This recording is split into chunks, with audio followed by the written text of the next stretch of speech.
रहीम नाज़रीन अस्सलाम वालेकुम, मैं हूँ इमरान वसीम। नाज़रीन, आज इस्लामाबाद हाई कोर्ट में मुस्तमिक नवाज़ की नायब सदर मरियम नवाज़ और कैप्टन सफदर की अपीलों पर फैसला कुन समाअत होने जा रही है। गुज़िश्ता समाअत पर इस्लामाबाद हाई कोर्ट में मरियम नवाज़ के वकील अमजद परवेज़ ने अपने दलाइल को मुकम्मल किया और फिर उसके बाद 2 रुकनी बेंच की जानिब से नैब की लीगल टीम को दलाइल देने का मौका दिया गया। और जब नैब के वकला केस में दलाइल दे रहे थे, इस दौरान जो जज साहबान की जानिब से सख्त सवालात पूछे गए, नैब की लीगल टीम पूछे गए उन सवालों का इत्मीनान बख्श जवाब देने से कासिर रही। और फिर जब बात ना बन सकी तो नैब के वकला की जानिब से अदालत से ये दरख्वास्त की गई, इस्तदा की गई कि नैब कानून में जो नई तरामीम की गई हैं उनकी रोशनी में मरियम नवाज़ और कैप्टन सफदर के केसेस का जायज़ा लेने का वक्त दिया जाए, मोहलत दी जाए। तो जस्टिस आमिर फ़ारूक की सरबराही में 2 रुकनी बेंच ने नैब की लीगल टीम की इस इस्तदा को एक्सेप्ट करते हुए आज 29 सितंबर तक इन अपीलों पर समाअत को मुलतवी कर दिया था। तो आज 1 बजे के बाद मरियम नवाज़ और कैप्टन सफदर की अपीलों पर बाकायदा अदालती कार्रवाई का आगाज़ होगा। 2 कानूनी सवालों का नैब की टीम ने आज अदालत में जवाब देना है। एक सवाल तो ये है कि जब नवाज़ शरीफ, मरियम नवाज़ और कैप्टन सफदर और नवाज़ शरीफ के बेटों के ख़िलाफ़ जब ये रेफरेंस बनाया गया, तो उस वक्त नैब के पास मरियम नवाज़ और कैप्टन सफदर के ख़िलाफ़ कौन से शवाहिद मौजूद थे जिसकी रोशनी में दोनों मियाँ बीवी को इस केस में एक्यूज़ के तौर पे शामिल किया गया।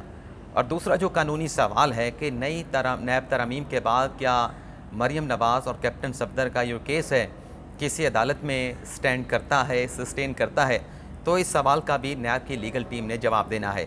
तो आज 1 बजे के बाद जो भी इन अपीलों पर अदालती कार्रवाई होगी वो अगले प्रोग्राम में आपके साथ हम शेयर करेंगे। लेकिन इस प्रोग्राम में हम बात करेंगे ऑडियो वीडियो लीक्स के हवाले से, और जो मशकूक कॉल्स का मामला सामने आया है उस पर भी बात करेंगे, और चंद दीगर ख़बरें भी इस प्रोग्राम में हम शामिल करेंगे। तो पहली खबर से प्रोग्राम का आगाज़ करते हैं। कल नाज़रीन, वज़ीर आज़म शहबाज शरीफ की ज़ेर सदारत कौमी सलामती कमेटी का बड़ा अहम इजलास हुआ।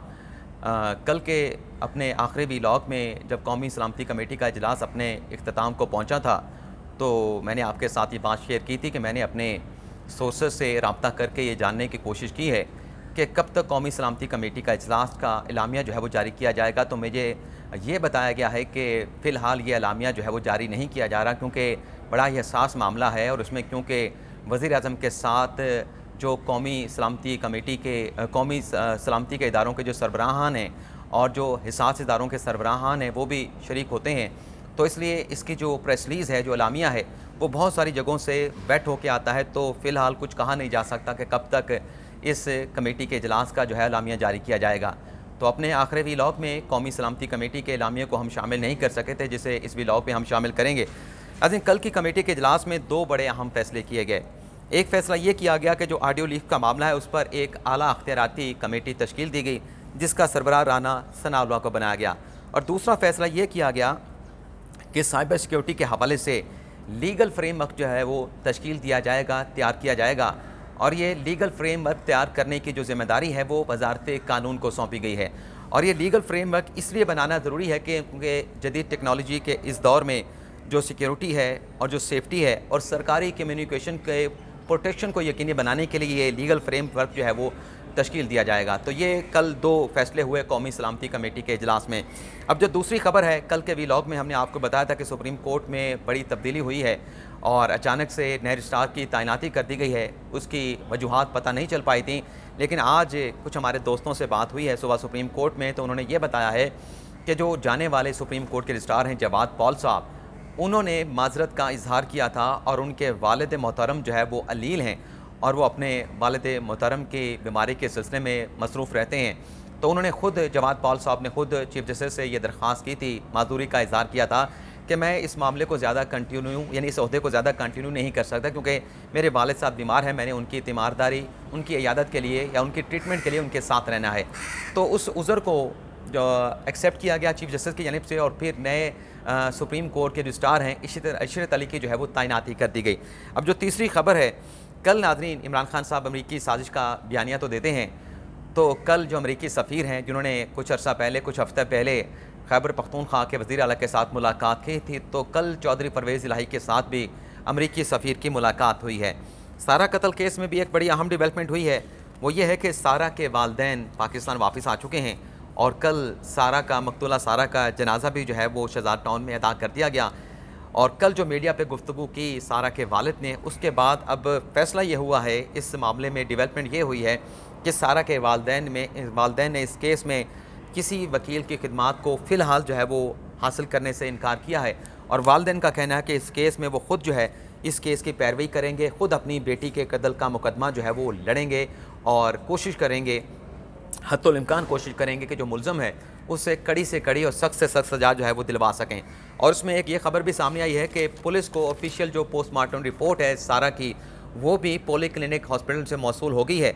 इससे पहले अनऑफिशियली एक रिपोर्ट सामने आई थी, लेकिन अब ऑफिशियली जो रिपोर्ट की कॉपी है जिसमें सारा के कत्ल की वजूहात नहीं पता चल पाई थी, वो रिपोर्ट भी हासिल कर ली है। लेकिन पुलिस की जानिब से और मेडिकल बोर्ड की जानिब से कहा गया था कि सारा के कत्ल की वजूहात को जानने के लिए जो है वो उसका कुछ उनके जिस्म के सैंपल्स, जिस्म के हिस्सों के कुछ सैंपल्स लिए गए थे, जिसमें फेफड़े थे, जिगर था, तिल्ली था, मैदा था, इस तरह की चीज़ों के सैंपल्स हासिल किए गए थे कि इनका फोरेंसिक कराकर जो है वो सारा के कत्ल की वजूहात जो है वो जानी जाएंगी, उसका पता चलाया जाएगा। अब फैसल वाडा से मुतल्लिक भी सुप्रीम कोर्ट से बड़ी अहम खबर है। आज उनकी अपील जो है वो समाअत के लिए मुकर्रर थी। इलेक्शन कमीशन ने फैसल वाडा को आर्टिकल 62(1)(f) के तहत ताहयात नाहिल करार दिया था और इस्लामाबाद हाई कोर्ट ने भी उस फैसले को बरकरार रखा था। तो आज चीफ जस्टिस की अदालत में ये अपीलें फिक्स थी, लेकिन चूँकि एक रुकनी बेंच जो है उसने, यानी चीफ साहब का जो बेंच है, बेंच नंबर 1, उसने 11 बजे तक केसेस की समाअत करनी थी और 11 बजे के बाद एक नया बेंच तश्कील होना था जिसमें जस्टिस इजाज़ुल हसन ने सरबराही करनी थी और जस्टिस आयशा मलिक ने उस बेंच में शामिल होना था। तो 11 बजे तक ये बेंच दस्तियाब था। तो आज फैसल वाडा की अपीलें टेकअप हुई समाअत के लिए। तो चीफ जस्टिस की जानिब से कहा गया फैसल वाडा के वकील वसीम सजाद से कि 11 बजे के बाद 2 रुकनी बेंच दस्तियाब होगा। अगर आप कहते हैं तो अगर आप 2 रुकनी बेंच के पर अग्री करें तो 11 बजे के बाद फैसल वाडा की अपीलों पर हम समाअत करने के लिए तैयार हैं। तो वसीम सजाद ने कहा कि आखिरी समाअत भी किसी कार्रवाई के बगैर मुलतवी कर दी गई थी और हम ये चाहते हैं कि केस का जल्द जो है वो फैसला हो पाए कि आया कि इलेक्शन कमीशन के पास ऐसा अख्तियार था कि वो फैसल वाडा पर आर्टिकल 62(1)(f) का इतलाक़ करता। तो चीफ साहब ने कहा कि इसलिए तो आपको कह रहे हैं कि अगर 2 रुकनी बेंच पे एग्री करें तो 11 बजे के बाद, 11:30 बजे के बाद अपील को सुन लेते हैं। तो वसीम सजाद साहब ने इस ऑप्शन को जो है वो डिक्लाइन कर दिया और कहा कि मुनासिब ही रहेगा कि इस्लामाबाद हाई कोर्ट के फैसले के बाद इन अपीलों पर जो समाअत है वो 3 रुकनी बेंच ही करे। तो फैसल वाडा की डिस्क्वालिफिकेशन के खिलाफ अपील पर जो समाअत है वो अगले हफ्ते मंगल तक जो है मुलतवी कर दी गई है। अब ये ऑडियो लीक के बाद इमरान खान साहब की या इमरान खान की ऑडियो लीक के बाद मशकूक कॉल पकड़े जाने का मामला क्या है, इस पर भी आपके साथ तफसीलात शेयर करते हैं। नाज़रीन, कल जो ऑडियो लीक हुई साइफ़र से मुतल्लिक, उससे तो एक बात साबित हो गई है, मेरी दानिश में, अपनी दानिश में बात कर रहा हूँ, कि जो बयानिया घड़ा खान साहब ने अमरीकी साजिश का, वो सारा का सारा झूठ था, झूठ का पलंदा था। और खान साहब ने अपने हल्फ की खिलाफ वर्जी करते हुए अपनी ज़ाती सियासत को मुल्की मफादात पे तरजीह दी। और नाज़रीन, यहाँ पे बात ख़त्म नहीं हुई।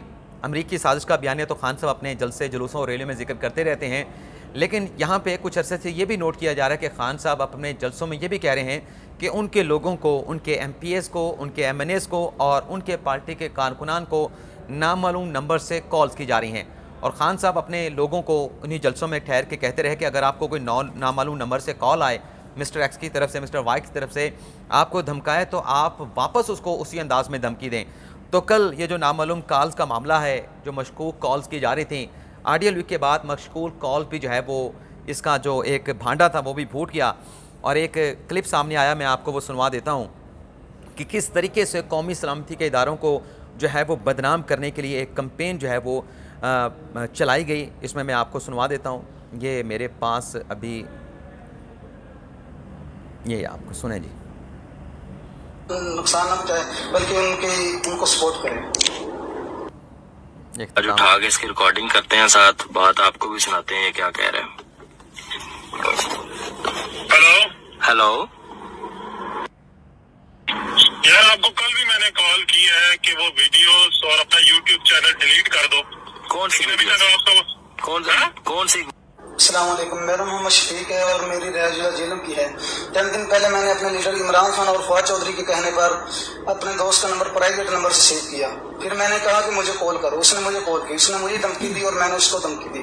हमने बाबर यही करवाया कि हमें किसी इदारे या खुफिया एजेंसी की तरफ से कॉल आ रही है। फिर हमने इस कॉल को वायरल करवाया ताकि हमारे इदारों की बदनामी हो। तो इससे मैं माजर खा हूँ और अपनी इदारों से माफ़ी का तलबगार हूँ। और मैं यहाँ आपने सुना जेलम का एक शख्स पीटीआई का कारकुन ये कह रहा है कि उन्होंने इदारों को बदनाम करने के लिए प्राइवेट नाम से अपने दोस्त का नंबर सेव किया। उसने मुझे कॉल की, उसने मुझे धमकी दी और मैंने पलट के उसको धमकी दी और फिर इस कॉल को जो है वो सोशल मीडिया पे वायरल कर दिया गया इदारों को बदनाम करने के लिए। तो ये जो खान साहब का बयानिया है ये भी पिट गया है। और अगली जो खबर है ऑडियो लीक्स के हवाले से, बहुत सारे दोस्त कह रहे हैं कि आप वज़ीर आज़म शहबाज शरीफ की ऑडियो लीक पे बात नहीं कर रहे। मैंने उस पर बात की है। मैंने कहा है कि जो इस्तीफ़ों से मुतल्लिक़ पीटीआई के इस्तीफ़ों से मुतल्लिक़ बात की जा रही है, ये वफाकी वज़रा का डोमेन नहीं बल्कि स्पीकर का डोमेन बनता था। और ये मामला, ये जो डिस्कशन की जा रही है पीटीआई के इस्तीफ़ों के ऊपर, इस पर सवालिया निशान पैदा करता है। तो कल जो आपने इमरान खान साहब की ऑडियो लीक सुनी और जो वज़ीर आज़म की ऑडियो लीक सुनी, जो उनके प्रिंसिपल सेक्रेटरी वज़ीर आज़म शहबाज शरीफ को क्या कह रहे हैं, दोनों में फ़र्क नोट करें। वज़ीर आज़म इमरान खान के प्रिंसिपल सेक्रेटरी उन्हें एडवाइस कर रहे हैं कि आपने साइफ़र को, जिसमें साजिश का लफ्ज़ नहीं है, जिसमें धमकी नहीं है, उसको आपने किस तरह से एक नया एनालिसिस बना के एक साजिश के तौर पे पेश करना है। यानी वो अपना प्रपोज़ल पेश कर रहे हैं, अपनी एक स्कीम पेश कर रहे हैं। और जब दूसरी ऑडियो को सुने, जो वज़ीर आज़म के प्रिंसिपल सेक्रेटरी हैं तौकीर शाह, वो जब बात कर रहे हैं कि मरियम नवाज़ ने कुछ ऐसा पैगाम भेजा है, कोई उनके दामाद की प्लांट बाहर से आना है, तो वो अपना वज़ीर आज़म शहबाज शरीफ से कह रहे हैं कि ऐसा ना कीजिएगा, ऐसा हमें नहीं करना चाहिए, ये मामला वफाकी कैबिनेट में जाएगा, मुतलका फ़ोरम पे जाएगा तो बदनामी हो सकती है। तो उस बात से वज़ीर आज़म शहबाज शरीफ ने एग्री किया कि ठीक है, आप भी मुझे बता दें और मैं भी अब तुर्की से वापस आने के बाद मरियम नवाज़ को इस मामले की जो सेंसिटिविटी है उसको समझा दूंगा। तो इस बात का फिर जो फ़र्क है वो भी आप नोट कर लें। और अब जो दूसरा पार्ट आना है खान साहब की ऑडियो लीक का, साइफ़र से मुतल्लिक़ एक ऑडियो लीक तो कल हुई, लेकिन दूसरा जो पार्ट है वो कैसे तहलका मचाने जा रहा है इस पर भी बात करेंगे। लेकिन उससे पहले एक और नाज़रीन, कल डार्क वेब के ऊपर एक ट्वीट की गई पोस्ट की गई, उसमें क्या कहा गया है मैं सिर्फ आपको सुना देता हूँ, बाकी फ़ैसला आप करेंगे और फिर आखिर के ऊपर ऑडियो लीक के पार्ट 2 पे भी आएंगे। ये नाज़रीन इंडी शेल के नाम से एक अकाउंट है और इसने ये लिखा है stay tune have popcorn your friend drink and enjoy the stuff. यानी ये कुछ वीडियोज़ जो है वो पब्लिक करने जा रहा है जिसमें ये कहते हैं कि उसमें ऐसी वीडियोज़ हैं कि dog fight with in the तब्दीली पार्टी, यानी तब्दीली पार्टी के अंदर, तहरीक इंसाफ के अंदर, उन्हें नाम नहीं लिखा लेकिन अखज़ यही किया जा सकता है कि पीटीआई के अंदर जो लड़ाइयाँ चल रही हैं उससे मुतल्लिक़ कुछ वीडियोज़ हैं, ऑडियोज़ हैं, explicit audios videos of captain, यानी इमरान खान की कुछ ऑडियो वीडियोज़ जो कि बड़ी वाज़ेह हैं उसका वो जिक्र कर रहे हैं। इंटीमेट मोमेंट ऑफ तब्दीली मिनिस्टर, यानी तब्दीली मिनिस्टर की कोई अंदरूनी कहानी की ऑडियो वीडियो की भी वो बात कर रहे हैं कि ये रिलीज़ हो सकती हैं, इसके लिए आप तैयार रहें। Happy hours of Zulfi Bukhari with Murshad, अब ये मुर्शद कौन है, ये सवालिया निशान है। Happy hours of many more तब्दीली मिनिस्टर विद, आगे फिल इन द ब्लैंक्स, यानी एक डैश लगा दी गई है और आखिर में लिखा गया कि Pakistani politics gonna rock adult view only. अब ये एडल्ट व्यू जो लिखा गया है इससे आप अंदाज़ा कर सकते हैं कि किस किस्म की ये वीडियोज़ की बात कर रहा है। आती हैं नहीं आती ये खुदा बेहतर जानता है, लेकिन हम आते हैं कि हामिद मीर ने जिन्होंने इस ऑडियो लीक्स का भी 4 अप्रैल को जिक्र किया था और निसार अब्बासी ने 4 जुलाई को जिक्र किया और उमर चीमा साहब ने 30 अगस्त को अपनी स्टोरी दी कि ये साइफ़र झूठा है, इस हवाले से कोई ऑडियो जो है मंजर आम पे आने वाली है। तो हामिद मीर ने एक प्रोग्राम में उनकी एक और भी वीडियो वायरल हुई है जिसमें ये कह रहे हैं कि खान साहब की एक ऐसी वीडियो है, एक ऐसी ऑडियो रिकॉर्डिंग है जिसमें वो तर्जमान को इंस्ट्रक्शन दे रहे हैं कि किसके खिलाफ़ आपने क्या बात करनी है। और ऐसी रिकॉर्डिंग भी मौजूद है कि खान साहब ये डायरेक्शन कर रहे हैं कि फ़लाँ को पकड़ लें, फ़लाँ का जो है वो घेरा तंग कर दें, फ़लाँ के खिलाफ़ क्रैकडाउन किया जाए। और अगर ये ऑडियो सामने आ गए तो हामिद मीर कह रहे हैं कि जो बाकी रही सही कसर है वो भी निकल जाएगी। अब जो पार्ट 2 है साइफ़र लीक का, इमरान खान साहब की दूसरी लीक का, उससे मुतल्लिक़ हमने ज़राए से रब्ता किया और जानने की कोशिश की कि पार्ट 2 में क्या हो सकता है, क्या इससे ज़्यादा भी पार्ट्स हैं। तो ज़राए ने हमें कुछ कन्फर्म तो नहीं किया, लेकिन उसकी बातों से जो हमने अंदाज़ा लगाया, जो हमने सवालात पूछे, मतलब हमने मुझसे ये पूछा कि आप ये बताएं कि पार्ट 2 में क्या हो सकता है, तो उन्होंने कहा कि पहले पार्ट में क्या था, एक मीटिंग बुलाने की बात की जा रही है। तो ज़ाहिर सी बात है कि जो दूसरा पार्ट है वो उसी मीटिंग की कंटिन्यूएशन भी हो सकता है कि मीटिंग में क्या हुआ। और फिर हमने पूछा कि आप मीटिंग से मुतल्लिक़, उन्होंने कहा कि मीटिंग से हटके भी हो सकता है, मीटिंग के बाद जो आज़म खान ने एनालिसिस करना था वो एनालिसिस से मुतल्लिक़ भी हो सकता है। और पार्ट 2 में ये भी बात हो सकती है कि एनालिसिस किस तरीके से तैयार करना है, आज़म खान एनालिसिस की तैयारी के हवाले से इमरान खान के साथ क्या मशवरा कर रहे हैं, इमरान खान उन्हें क्या बता रहे हैं, तो ये सारी चीज़ें पार्ट 2 में भी आ सकती हैं। लेकिन पार्ट कितने हैं इस हवाले से हमें ज़राए ने नहीं बताया, लेकिन इतना ज़रूर कहा कि पार्ट 2 भी जिस तरह से पार्ट 1 था तहलका खेज़ था, पार्ट 2 भी तहलका मचाएगा। लेकिन कब जारी किया जाएगा इस हवाले से ज़राए ने कोई कन्फर्म करने से जो है वो इनकार किया है। तो ये आज का हमारा वीलॉग, आपसे इजाज़त चाहेंगे। अल्लाह ताला हम सब का हम यहाँ नासिर हो। अपनी ढेर सारी दुआओं में याद रखिएगा। अल्लाह हाफ़िज़।